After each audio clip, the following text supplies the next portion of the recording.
We begin with a story you saw first on KXLY. An apartment in Browne's Addition is now the center of an FBI investigation connected to the person who sent two ricin-laced letters to a federal judge and a Spokane Post Office earlier this week.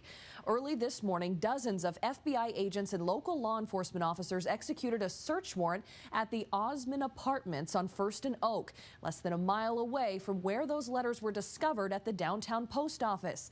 KXLY4's Annie Bishop is live in Browne's Addition, where agents are still processing this apartment. Annie, this includes hazmat workers.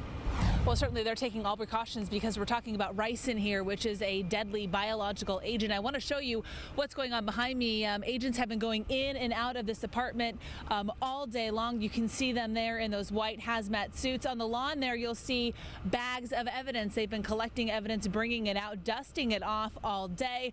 I'm told that this will continue well into the night. As FBI agents moved in to execute a search warrant at this Browne's Addition apartment complex, Carl Vincent started moving out.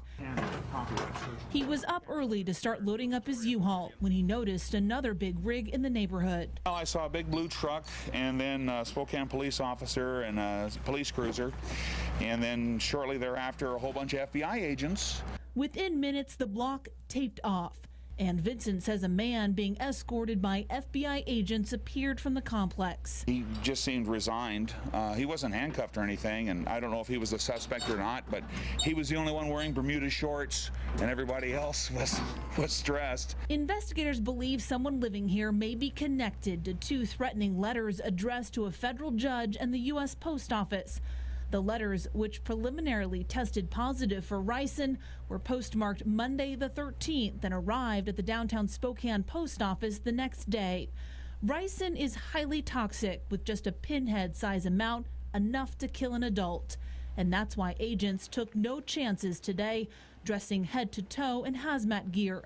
The FBI, however, says there is no risk to public health, but won't elaborate on what agents found inside. They're looking for information that could be connected to possible criminal activity specific to the threatening letters.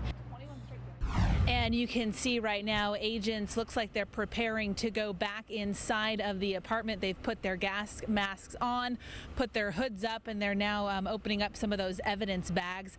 This has again been the scene all day, and as I mentioned in that story, FBI tonight saying there is no public health risk for people living in this neighborhood.